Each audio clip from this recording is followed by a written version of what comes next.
देखिए, देश की एकता के लिए और देश में एक विधान, एक संविधान, एक निशान, एक कानून लाने के लिए अगर साफ दिल से देश के हित में कोई कानून लाने की बात होती है तो उस पर सोचना पड़ेगा, उस पर हम सोचेंगे, उसका हम स्वागत भी कर सकते हैं।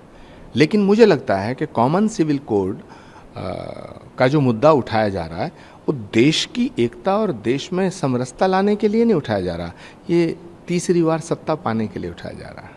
सर, बीजेपी हिंदू मुस्लिम का नारा लगा रही है और कई जगह दंगे फसाद हो रहे हैं। मणिपुर की बात करें और अगर स्टेट की बात करें तो क्या लगता है कि 24 में बीजेपी मुसलमानों को हिंदुस्तानी नहीं मानती।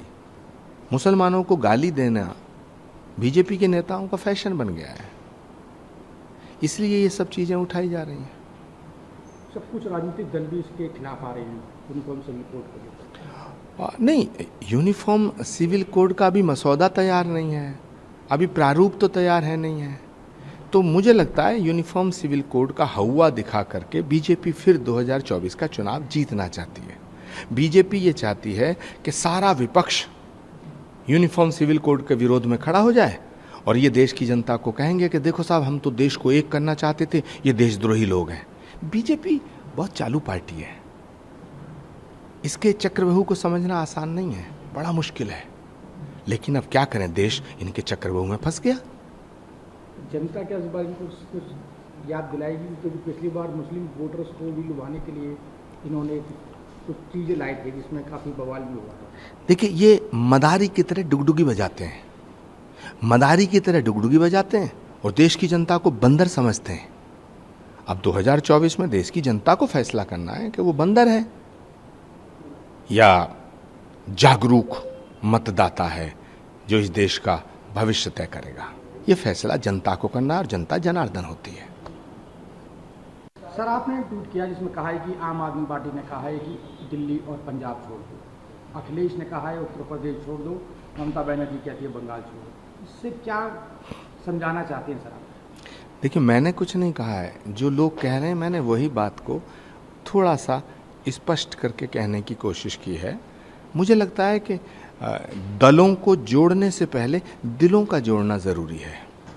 अगर हम दिलों को नहीं जोड़ पाएंगे तो दलों को जोड़ने से कुछ नहीं होगा। तो सर, माने कि कांग्रेस के साथ ये सब लोग गठबंधन करने को तैयार नहीं है? नहीं, मुझे लगता है कि रीजनल पार्टीज़ की नीयत साफ नहीं है। राज्यों के जितने भी बड़े नेता हैं हमारे, सभी हमारे बहुत ही प्रेमी हैं और सभी बहुत अच्छे बड़े कद्दावर नेता हैं। लेकिन मुझे लगता है कि उनका जो पहला उद्देश्य है वो मोदी को हटाना नहीं है, कांग्रेस को हटाना है। तो जिस तरीके से बीजेपी ने कहा था कि कांग्रेस मुक्त भारत, अब छोटे दल भी कह रहे हैं कांग्रेस मुक्त प्रदेश बनाना है। अब बताइए, समाजवादी पार्टी कहेगी साहब यूपी छोड़ दो, आम आदमी पार्टी के नेताओं ने बोल ही दिया दिल्ली पंजाब छोड़ दो, केसीआर कहेंगे तेलंगाना छोड़ दो, स्टालिन कहेंगे तमिलनाडु छोड़ दो। तो कांग्रेस कहाँ जाए, कहाँ जाएगी?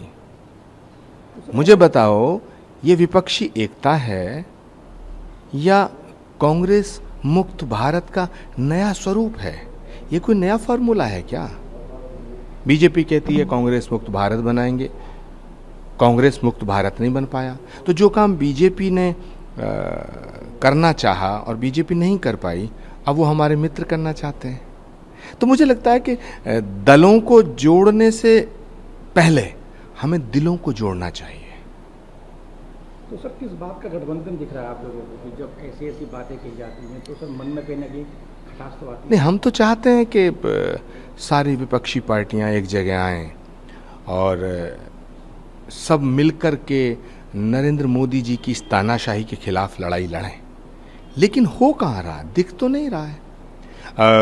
मंच पे आते हैं तो हम एक दूसरे के हाथ पकड़ के हाथ खड़े करके कहते हैं हम साथ हैं, हम साथ साथ हैं। और जब हम ड्राइंग रूम में बैठे होते हैं तो कहते हैं साहब हमें कांग्रेस ख़त्म करनी है, कोई कहता हमें आम आदमी पार्टी ख़त्म करनी है, कोई कहता हमें समाजवादी पार्टी ख़त्म करनी है। एक दूसरे के ऊपर अधीर रंजन चौधरी कहते हैं कि ममता दीदी जो हैं वो बीजेपी की बी टीम है, ममता दीदी कहती हैं अधीर रंजन चौधरी बीजेपी के दलाल हैं। तो ये सब क्या हो रहा है? ये तो मुझे लगता है रायता बिखरा हुआ सा लगता है।